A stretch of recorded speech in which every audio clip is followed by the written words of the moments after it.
Hello and welcome to this RAD Studio 10.2 Tokyo RAD Server Multi-Tenancy Support webinar. My name is Al Manarino and I'm one of the Embarcadero software consultants. For this webinar, we'll start with a quick look at what is RAD Server, just in case some of you are new to RAD Server. Then I'll give a quick definition on what is multi-tenancy. Then we'll look at how we implemented multi-tenancy support in our Embarcadero RAD server. Next, we'll look at the new EMS multi-tenant console to allow you to add tenants, list all of the tenants, edit your tenants' details, and delete your tenants if needed. Then we'll look at a sample RAD server multi-tenancy application to show with multi-tenancy support a single RAD server instance with a single RAD server database connection can support multiple isolated tenants. And then after looking at the application with multi-tenancy support, we'll look at the new EMS console user interface that lets us explore the analytics data displayed specific for each tenant. And lastly, I'll give you additional resources on getting started with RAD Server and RAD Server multi-tenancy support. And we'll have time at the end of this webinar for any questions you might have. What is RAD Server? So first, as a reminder, Embarcadero's RAD Server includes these four technologies: EMS, Enterprise Mobility Services, DingPoint, DingConnect, and Beacon Fence. So EMS is the REST application server for your backend for your Delphi or C++ builder code. You put your existing Delphi or C++ builder code or new Delphi or C++ builder code into RAD Server and it creates manageable REST endpoints. EMS is also a integration platform for integration middleware for integrating databases, services, and devices. And EMS also provides robust application services. So built-in services for what you might have either acquired from third parties or built yourself with Delphi or C++ Builder. Things like user directory services, authentication, push notifications, built-in data store, or other services like these. To develop REST endpoints for RAD Server, developers use the Enterprise Mobility Services components listed in the IDE on the tool palette under the Enterprise Mobility Services category. For DingPoint, to develop IoT edgeware for RAD Server, developers use DingPoint, which is an extension to EMS and represented by the T-EMS Edge service in the Enterprise Mobility Services category in the tool palette. For DingConnect, to connect IoT devices to clients or RAD Server's DingPoint edgeware, developers use DingPoint IoT device components, which are available as a download through the Get It Package Manager via Tools, Get It Package Manager, Internet of Things. And lastly, for Beacon Fence, to develop location tracking applications, developers use the Beacon Fence components available as a download through the Get It Package Manager also. For this webinar, we will only be looking at the EMS Enterprise Mobility Services part of RAD Server. Next, just in case you are unfamiliar with the term multi-tenancy, Wikipedia tells us the term software multi-tenancy refers to a software architecture in which a single instance of software runs a server and serves multiple tenants. Now, a tenant is an abstract term. That is a group of users or an individual company who share a common access with specific privileges to the software instance. With a multi-tenant architecture, a software application is designed to provide every tenant a dedicated share of the instance, including its data, configuration, user management, tenant individual functionality, and non-functional properties. Now we'll take a look at the new RAD Server Multi-Tenancy Support in 10.2 Tokyo. With the new RAD Server Multi-Tenancy Support, a single RAD Server instance with a single RAD Server database connection can support multiple isolated tenants, and each tenant has a unique set of RAD Server resources, including users, groups, installations, edge modules, and custom data. And all tenants have custom resources that are installed in the EMS server. And as an administrator, you can create new tenants, edit existing tenants. You can add, edit, or delete details of your tenants, specify if the tenant is active, and delete the tenants you no longer need. With RAD Server Multi-Tenancy Support, you either have single tenant mode or multi-tenant mode. So with RAD Server, you can work in either the single tenant mode or the multi-tenant mode. By default, you install or upgrade the RAD server in the single tenant mode. But if you do not need multi-tenancy, you can proceed working in the single tenant mode. To clarify a little bit more what I mean by a tenant, so a tenant is just an abstraction to mean either a customer or a store that's made up of users and groups. So for example, tenants can be a chain of toy stores, and one tenant is a separate store with its own users, groups, and custom data. And the custom data could be the items sold in that store for that specific store. So for example, ISVs, independent software vendors, can sell their application to multiple customers, and each customer becomes an individual tenant where their data is isolated from one another. Or for example, if you are a retail store with 5 different locations around the city and you want to be able to track purchases, orders, and customers for each store individually, but you only want one RAD server deployment, then multi-tenancy is a great use case for each store as a tenant, and then you can have access rights based on groups. So for example, a store manager can see different data than a clerk or a cashier in the store. And we'll see some of this in the sample application at the end of this webinar. To start using the multi-tenant mode is very simple. Just find your EMS server.ini file that gets created in your C users public documents Embarcadero EMS folder. Find the section called server.tenants. This section defines settings for single or multi-tenant mode. Find the line that says multi-tenant mode equals 1 and uncomment it. And now when you start up your RAD server, it will start up in multi-tenancy mode. And when you are in multi-tenancy mode, when multi-tenant mode is turned on, then the tenant ID and the tenant secret password is required to access the EMS server. To make it easy for us to manage our tenants, RAD Server Multi-Tenancy Support adds a new EMS multi-tenant console that looks like this. This console makes it easy for the RAD Server Administrator to add new tenants, list all tenants, edit tenants details, and delete your tenants. So this standalone application, EMS Multi-Tenant Console, is located in your RAD Studio 10.2 Tokyo bin folder as a Windows 32-bit application, or in the EMS installer as a 64-bit Linux binary. So for example, if we try the list command, we see that we have 3 tenants added to our RAD server. We have an initial tenant, a tenant called Downtown Toy Store, and a third tenant called Midtown Toy Store. So when working with RAD server with multi-tenancy support, you need to have at least one tenant, and this initial tenant is provided by default. Now let's look at a sample application from 10.2 Tokyo that demonstrates multi-tenancy support in RAD server.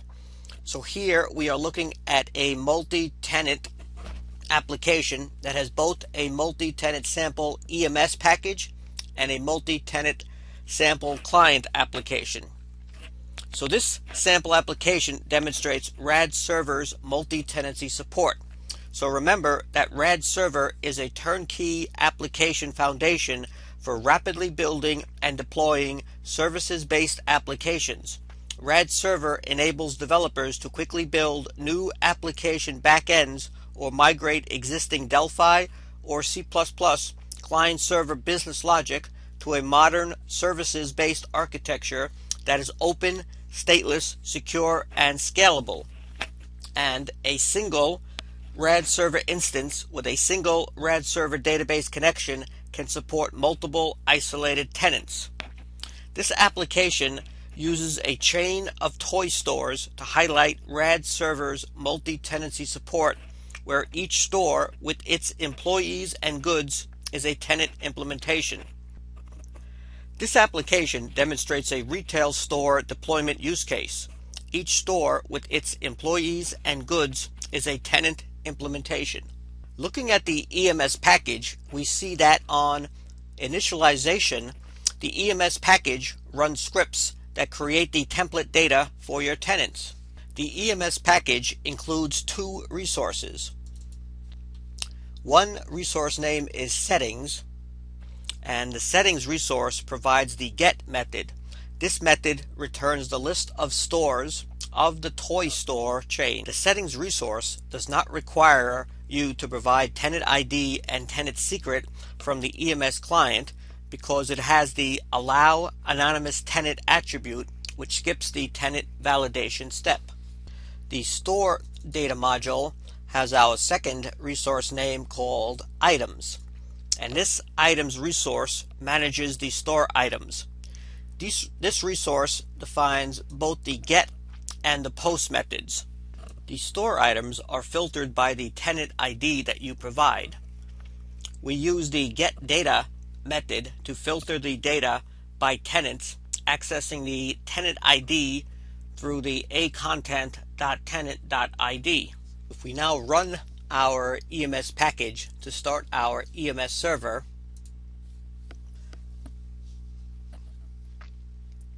we see that our multi-tenant sample EMS package gets loaded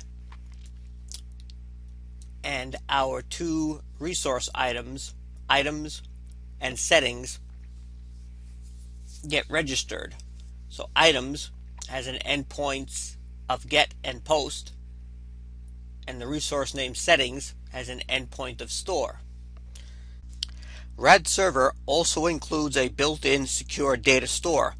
The data store is part of the services built in and is accessible by the RAD Server's APIs.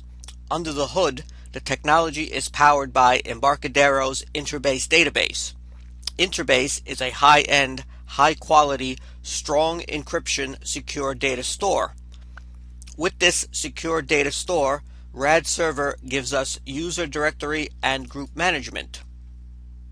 The RAD Server manages user authentication and authorization, and with multi-tenancy support, a single instance of RAD Server can support multiple tenants or customers. Multi-tenancy adds a new table called Tenants. Here we see two tenants added to our RAD Server. The unique tenant ID is used to assure that each tenant, store, or customer is not aware of anyone else using the same application. They only see their own tenant data. The Ems Groups, a feature of RAD Server, defines access rights for what group the employee belongs to. In this case, either a manager or a cashier. So for example, a manager can view, add, and delete the store items and edit the details, but the cashiers can only view the items details. Now let's run the client application and see how this is implemented. Here we see a single RAD Server instance with a single RAD Server database connection that can support multiple isolated tenants. This demo uses a chain of toy stores to highlight RAD Server's multi-tenancy support, where each store with its employees and goods is a tenant implementation. This sample application demonstrates a retail store deployment use case. Each store with its employees and goods is a tenant implementation. So when we run our client application, the first screen we see is a store login page where we can either select the downtown toy store or the midtown toy store. So I'll select the downtown toy store and enter their password. Next, we are given the employee login screen. And recall, employees are grouped in one of two categories, either a manager or a cashier. So here I will sign in as John with my password. So I signed in as John, and John as a manager, and being in the manager group, John is able to add new store items, delete items, and edit the details of existing items, while the cashiers can only view the information about existing goods. So neither employee can see the information about the other stores in the chain. And if I was to log in as a cashier, Sam, we could see, because Sam is in the group cashiers, cashiers can only view the information about the existing goods. They cannot add new items, a cashier cannot delete them, and a cashier cannot edit the details of existing items. That's reserved for employees in the manager group. And as we see here, every request that we send to the RAD server is logged. So this was a quick overview of the new 10.2 Tokyo RAD Server Multi-tenancy Support. So as we saw, a single RAD server instance with a single RAD server database connection can now support multiple isolated tenants or customers, and each tenant has a unique set of RAD server resources, including users, groups, installations, edge modules, and other data. And the RAD Server Tenant Administrator can create new tenants, edit existing tenants, add, edit, or delete details of your tenants, and specify if the tenant is active, and delete the tenants you no longer need. Let's now take a deeper look on how RAD Server Multi-Tenancy was implemented in this application. Starting with our EMS package, looking at the Common Data Module unit, we see we have a FireDAC connection to an interbase database that we are using as our EMS database. Using the interbase console to look at the EMS database that's included with RAD Server, for multi-tenancy support, we see that we have a new table called Tenants. Looking at the data for tenants, we see that we have a few tenants added to the database. By default, RAD Server with multi-tenancy support adds an initial tenant. And we also added two new tenants to the EMS database, one called Downtown Toy Store and the other one called Midtown Toy Store. And each has a unique tenant ID and a unique tenant secret password. Looking at some of the other tables in the EMS database, like groups, we see that groups has the new tenant ID field, and looking at the group's data, we see that we have a managers group and a cashiers group reference back to the tenant ID. So the downtown store with tenant ID number 2 has two groups, managers and cashiers, and the Midtown toy store with tenant ID number 3 also has the same two groups, managers and cashiers. And all of the data is filtered by the tenant ID. And if we look at the users table, we see the users table also has the tenant ID. And looking at the data, we see that the downtown toy store with tenant ID 2 has two users, John and Sam, and the Midtown toy store with tenant ID number 3 also has two users, Michael and Tina. And we see that the user names are referenced back to the tenant ID. One question is, how does the user of the client application identify what tenant ID to use? Good question. Let's go take a look. Looking at the client application of our RAD Server Multi-Tenancy sample application, if we look at the client data module, if we look at the EMS provider component, the EMS provider component now includes a tenant ID and a tenant secret property. And in multi-tenancy mode, you need to provide these property values to be able to connect to the RAD Server EMS server for tenant validation. So if the multi-tenant mode is turned on, then tenant ID and the tenant secret password is required to access the EMS server. The exception for tenant validation, as we saw in the running sample, is if you are using the allow anonymous tenant attribute on your EMS module endpoints, and this will skip the tenant validation step. So this attribute, allow anonymous tenant, can be applied on the resource as we see here, or it can be applied on the endpoint. But if you are in single tenant mode, then you do not need to provide any tenant ID or tenant secret password for the TEMS provider component. So using RAD Server in multi-tenancy mode, the only way one tenant can access data from another tenant is if they know the tenant ID and the tenant secret password for the tenant. With RAD Server Multi-Tenancy, we did not expose any API for managing tenants, and this was done for security reasons. To manage tenants, we created a new EMS multi-tenant console application that we saw running a few minutes ago.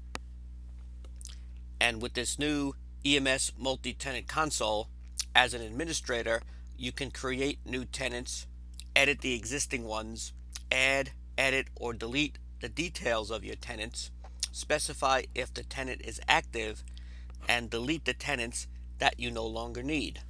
Looking at the settings resource, where we apply the allow anonymous tenant attribute,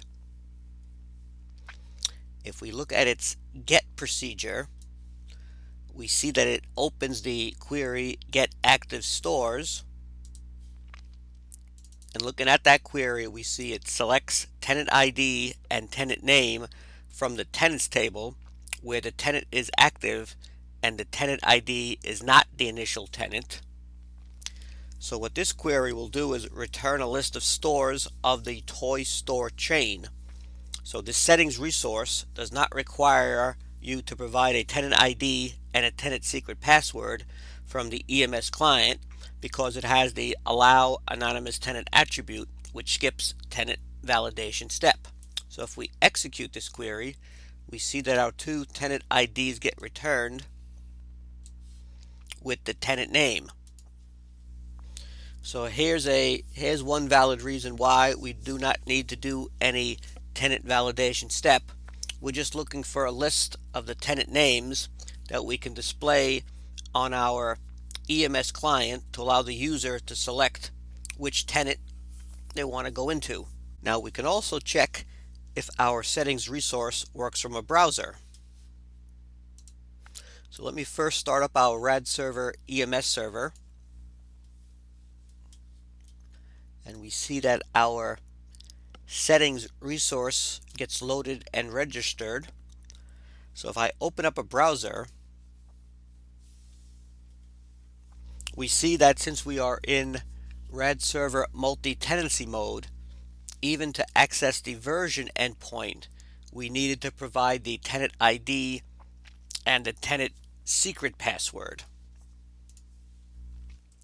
If we now try to call the settings endpoint, which has the allow anonymous tenant attribute, which skips the tenant validation step, we see that the query runs and our results get returned. The tenant ID and the tenant name in this nice JSON object. So that all works fine. Let me quickly rerun the client application and we'll take a look at the items resource. So this time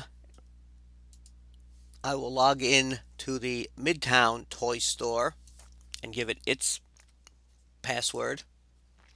Let me log in as a manager, Michael, with Michael's password.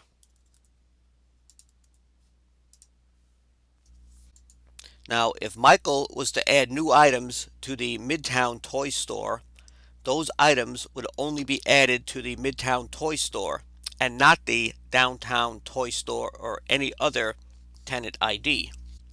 If we go into the code for this application, looking at the store data module, we have a resource name called items.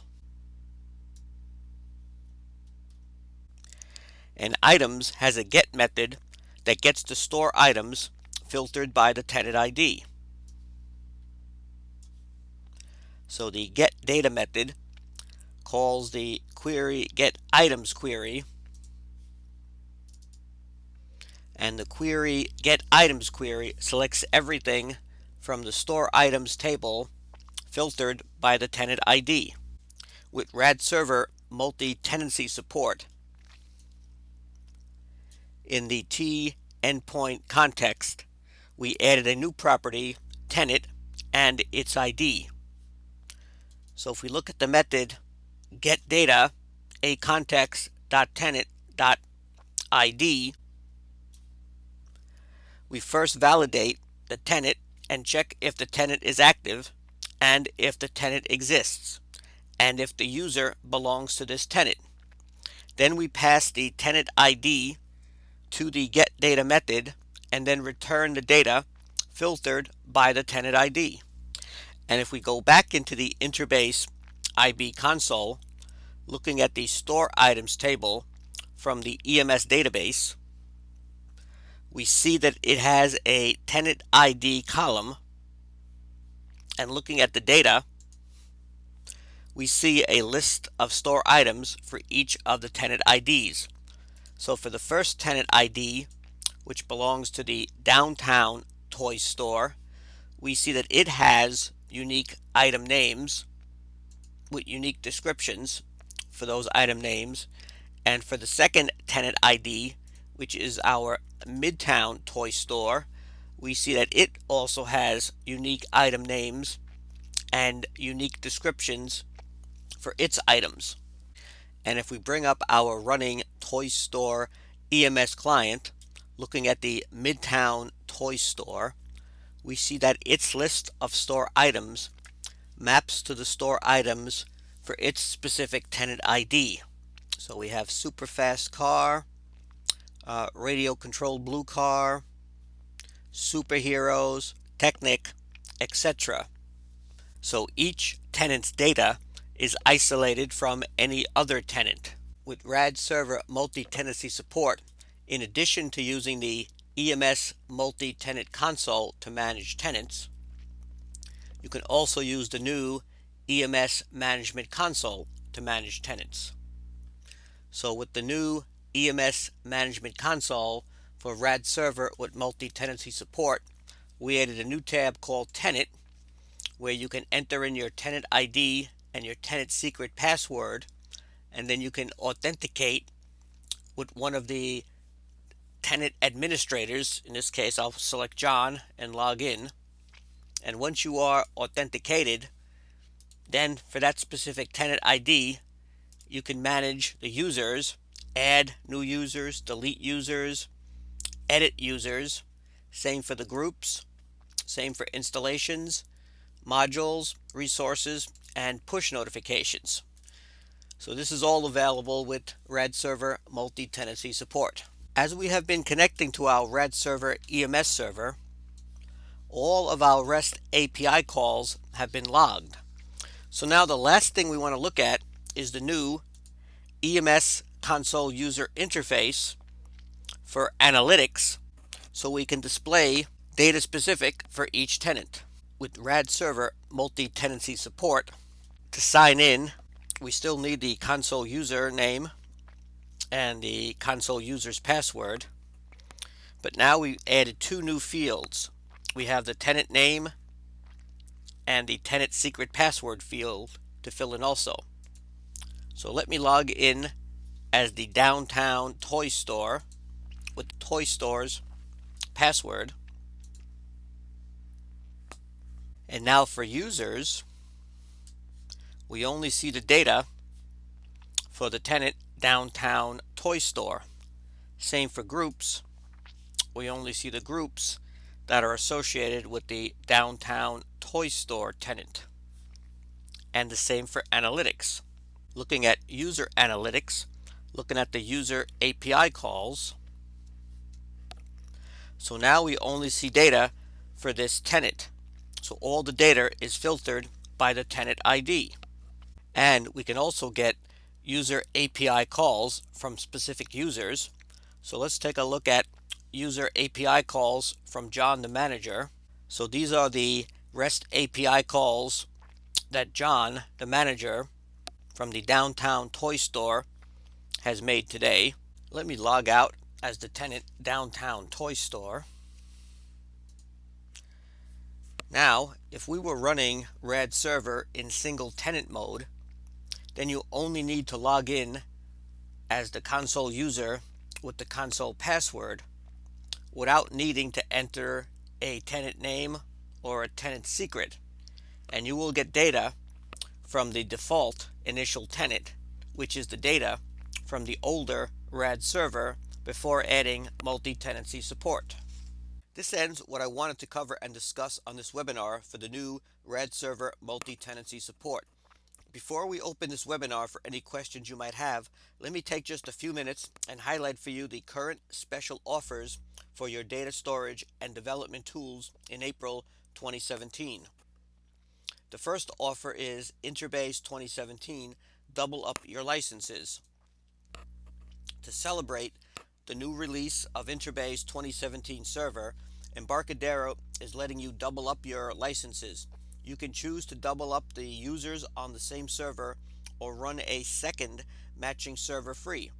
As we saw in this webinar, RAD Server uses and includes an Interbase database that it uses for user, group, and tenant management, authorization, and authentication. But in the RAD Server Multi-Tenancy application I showed in this webinar, we also use the Interbase database to store custom data items like the stores and the store items for our tenants. So if you want to use the Interbase database in this way, then you would need a separate Interbase license to do that. The second offer is get the latest 10.2 Tokyo release with 10% off Enterprise. Enterprise Edition includes everything you need to build modern server-side and client-side applications, including mobile. RAD Studio and Delphi also now include the latest Linux compilers, while RAD Studio and C++ Builder include early access to the Linux for C++ beta. So start building for your cross-platform future today and get the latest 10.2 Enterprise Edition with 10% off. The third offer is get the latest 10.2 Tokyo release with 15% off of the Architect Edition. Now the Architect Edition includes everything in the Enterprise Edition, plus powerful ER Studio Developer Edition database modeling and design capabilities, plus the Power Studio Developer Edition to speed up your database performance. So get the latest 10.2 Architect Edition with 15% off. The last offer that everyone gets with 10.2 Tokyo during this promotion period is downloading bonus items. So the Konopka Signature VCL controls and Radiant shapes are now available as part of the 10.2 release via the Get It Package Manager. So if you're looking to download bonus pack items for purchases during this qualifying period, please use these links below. And for all the specific terms and conditions, please visit embarcadero.com/rad offer page. Lastly, before we get to your questions, here are some additional resources on RAD Server and RAD Server's new multi-tenancy support. Embarcadero has many resources on RAD Server and the new multi-tenancy support. So this page highlights just a few of the additional resources for RAD Server Multi-Tenancy Support.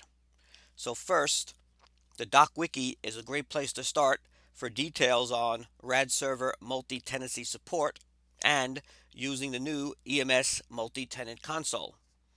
Also, take a look at the Toy Store RAD Server Multi-Tenancy application that gets installed in your 10.2 Tokyo that I used in this webinar. For getting started with RAD Server, please take a look at the RAD Server Getting Started Guide on our community site. The Getting Started Guide covers how does RAD Server compare to DataSnap, what technologies does RAD Server include, how to easily create REST API endpoints, and how to publish and manage the REST endpoints, plus also covers IoT enterprise access points, beacon fence for indoor and outdoor location proximity solutions, and the smart device IoT connectivity framework, and also discusses how is RAD Server licensed, plus has links for additional RAD Server sample applications. And this last resource link covers RAD Server EMS deployment options. So after you have developed your RAD Server Enterprise Mobility Services EMS applications, you will want to deploy them in a production environment.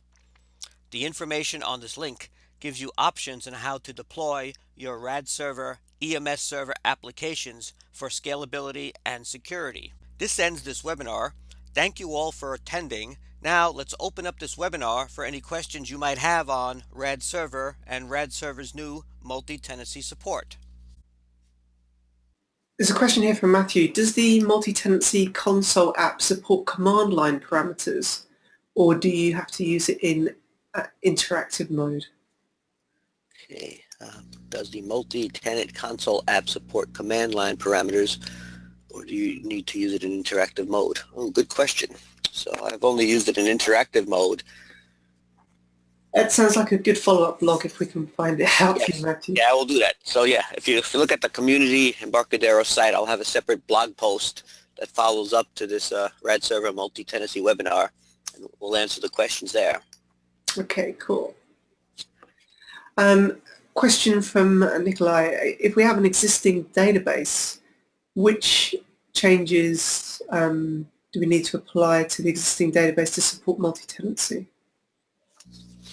Well, so first, with RAD Server, you get a copy of our interbase database that's used as the EMS database to manage the tenants, the users, and the groups. So that's part of RAD Server. So that included interbase database will handle the multi-tenancy with the tenants, the users, and the groups. Yeah, so I think, Nicola, if it's a database that is part of your application, I don't think there's any changes you need to make unless you want to do additional stuff in there to have columns specifically filtering out by tenant ID. If you're asking about a RAD Server EMS server database, the interface one that's run by RAD Server, then we can try and locate kind of migration details for you. And I'm sure Aaron kind of add that into his blog post as well. If you want to kind of confirm which one it is, then that would be great. Feel free to just drop us another message over. Okay, so the question here from Matthew, how does the users / group functionality provide access control for the REST endpoints? So yeah, so part of the built-in services for RAD Server is user and group management. So as you're connecting to the REST endpoints on the EMS server, we know what user or what group is connecting to that REST endpoint. And based on that, you can decide whether you want to grant access to that REST endpoint or not. Okay, is there anything around attributes that helps along the way with that, or is it all done in code? Or? So all done in code, and there's some good in this RAD Server Getting Started guide. There's a section in there specifically on how to do user and group authentication to the REST endpoints. Awesome. Okay. Will it be possible to support a hierarchy of tenants? For example, a customer company as a holding company of another company, or labels it. Well, I think I get the answer. I get the point of what you're trying to say. Basically, can you have a company that's then got multiple companies within it? I guess, yeah, because you're doing some filtering by tenant ID. That's part of the context that you've got. You could potentially code some stuff that way, but you may want to end up running. If you're looking to do a hierarchy like that, then you might want to actually have a multi-tenant for an individual company and then have a multi-tenant for another company potentially. I don't know. It's not something I've kind of really thought about doing it as a hierarchy like that before. I don't know if you've got any insight onto that one now.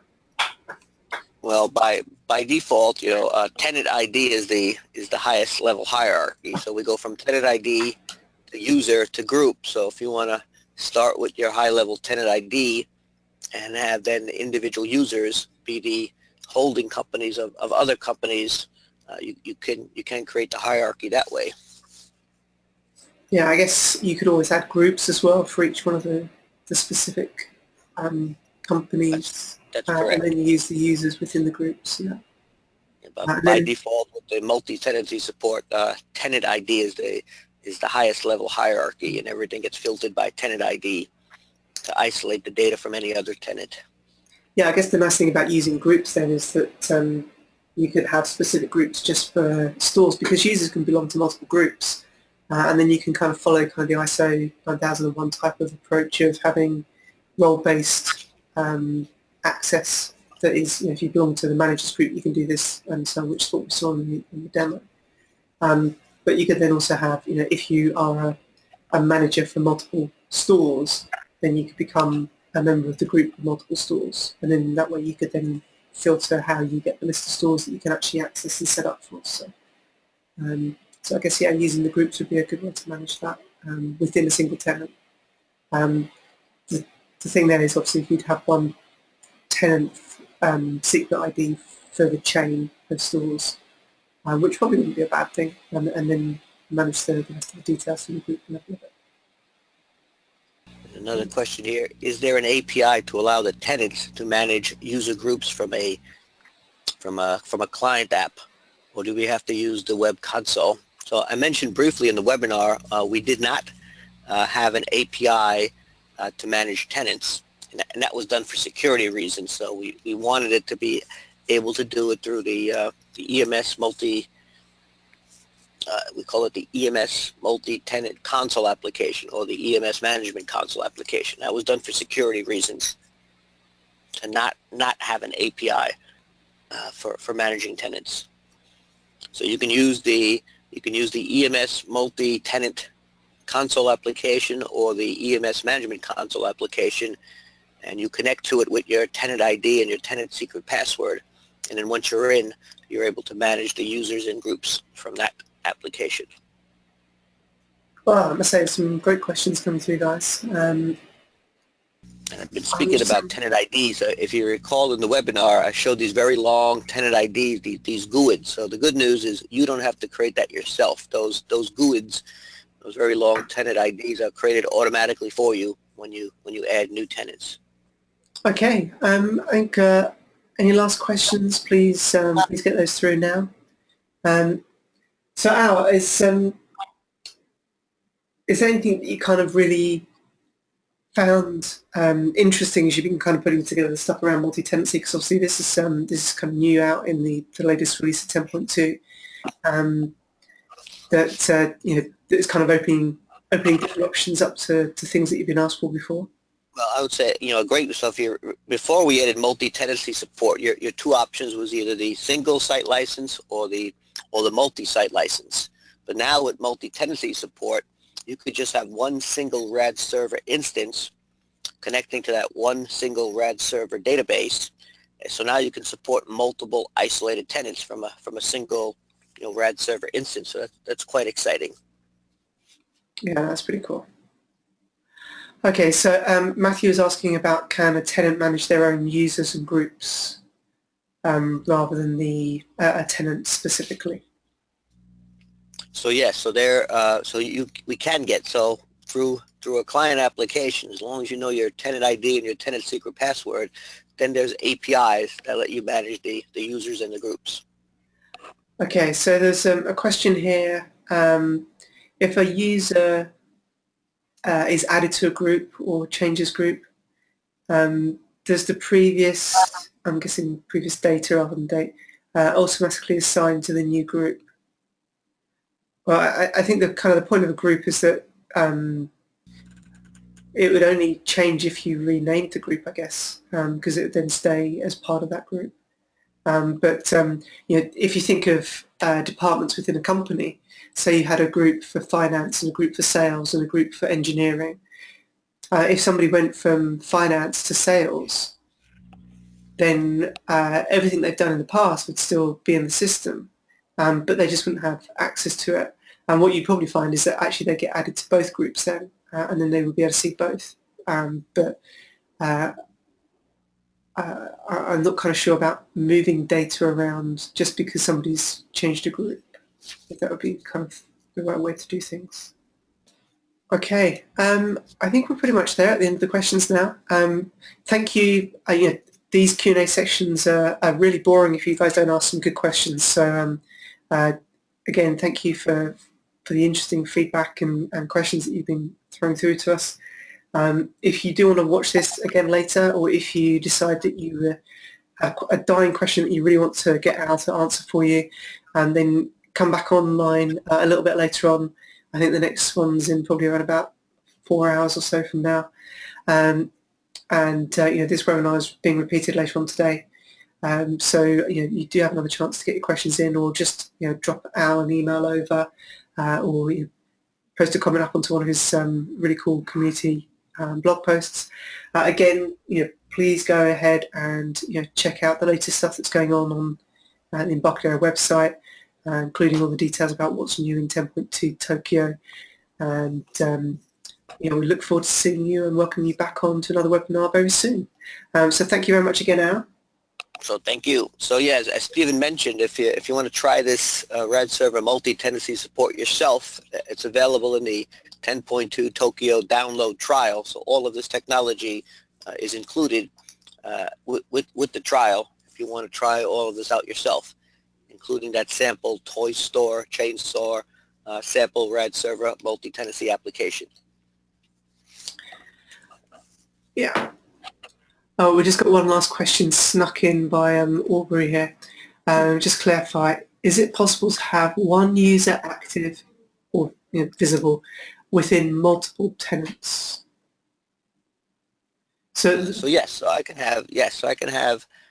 have multiple tenants and only have one user active. So yes, I don't see any reason why that use case scenario does not work.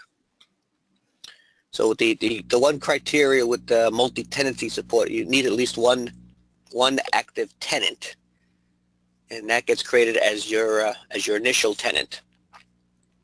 I'll point out that so let's say you had the older 10.1 Berlin version of RAD Server running with all of that REST API endpoint data being collected.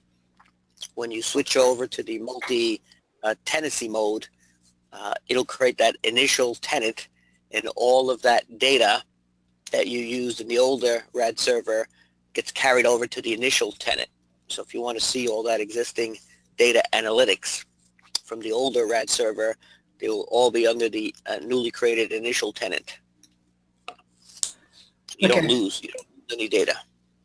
Okay, I think I'm wondering what Aubrey's trying to get at is that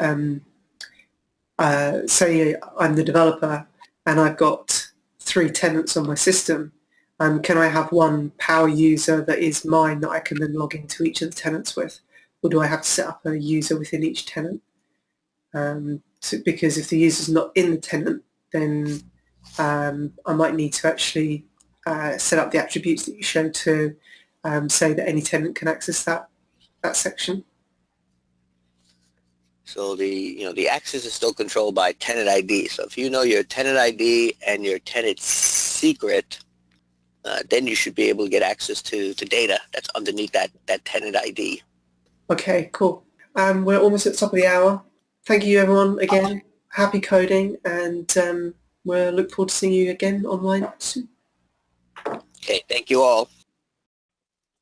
So I'm looking at the first question. We want each tenant to have its own database and its own user base. So during this presentation, we spoke about the multi-tenancy mode. But for your use case, then the single tenancy mode would work for you if you need each tenant to have its own database and its own user base. Now, keep in mind you can have multiple databases to store the custom data, like the individual store items. But if you want to use RAD Server's built-in user and group management features, then we provide our own interbase database that's used as the EMS database to keep track of tenants, users, and group. So for built-in user and group management being one of the core services that RAD Server provides. Another question is, in the example I showed, the RAD Server Multi-tenancy Support example, can you have each toy store have its own database? So yes, I'm thinking if you use the tenant ID to filter on, then yes, you can have each tenant ID use its own database to store its own custom items. So that should work fine. So separate Fire DAC connections to individual databases based on individual tenant IDs, that should work fine. Right, and so even if you had within a single tenant could have multiple databases within there as well, correct? That's correct, absolutely. Yes, so just think of separate Fire DAC connections to as many databases as you want or need for what you need to do. Right. So with multi-tenancy, the user database is shared across all users, but the database can be wherever you want it to be. Would that be accurate? That's correct. Yes, yeah. Correct. One of the nice built-in features of RAD Server is to have that EMS database to do your tenant, user, and group management. So that will control who has access to what any of those REST API calls. So without you having to code or implement that yourself, use RAD Server's built-in user and group management as one of its core services to control which user or which group has access to which API calls. And there's a question here if we support other database engines like Postgres, and FireDAC does. So as far as where the data is coming from, it's FireDAC. Correct. So any database that FireDAC supports will work with RAD Server. But the user database, the internally self-managed user database, is always interbase, and that is included. So that's correct. Yeah. That's correct. Yes. And it's one of those things that you don't need to use interbase at all if you don't want to, although it's a fantastic database and you can if you want to, but it's managed internally when you're in interbase, and then you can store your data that is related to the endpoint you're building in whatever database it's. A huge selection. FireDAC supports Teradata, Oracle, Microsoft SQL Server, Firebird, MySQL, SQLite. Pretty much you name it, it supports it for the most part. MongoDB, it's like everything. Correct. Is there that list of resources you have on screen now, Al? Can you put those links in the chat window by chance so that everybody can have access to those? I will do that. Or if you're familiar with our community.embarcadero.com website with our blog posts, I'll create a separate blog post, call it the RAD Server Multi-Tenancy Webinar blog post, and I'll include these resources there, plus all the other resources I have, which just couldn't fit on the slide. Okay, and then we'll put the replay link up on there as well, so that'll be up there in the next couple of days. Okay. Well, let me see this. While we're talking, I could probably put it in the chat window now. Will RAD Server manage connections to multiple databases, or do we have to do it manually? So RAD Server automatically, and you can correct me if I'm wrong here, Al, while you're doing another thing. RAD Server automatically manages the connection to the interbase database to manage the user data. But then if you want to expose data from, like I said, any number of databases or anywhere, you can expose data from a REST service, you can expose data from Internet of Things device, whatever, that is managed through the code you write in the code you write, but then RAD Server will manage that EMS module that you've created and plugged into RAD Server. So you create that. Now, FireDAG makes it really easy to connect to all these databases and deal with that. So it's not like it's an incredibly onerous task, but you still are responsible for connecting to your databases, and then RAD Server manages those EMS modules that you built. Is that accurate description, Al? Correct. Sounds like a nice feature enhancement request, so we'll let the product managers know. Is it possibility to limit calls per second per minute per tenant in the RAD Server administration? That's a really good, yeah, that's a good feature suggestion. Is that possible now, Al? To have like a rate limit on it? Is it possible to limit calls per second per minute per tenant from the RAD Server Administrator?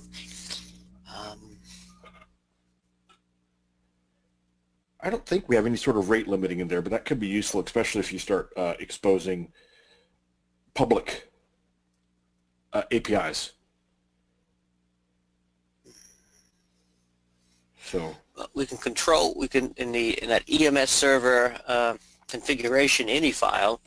You can limit the maximum number of connections to the RAD Server EMS server, but we don't limit per se the calls per second. So each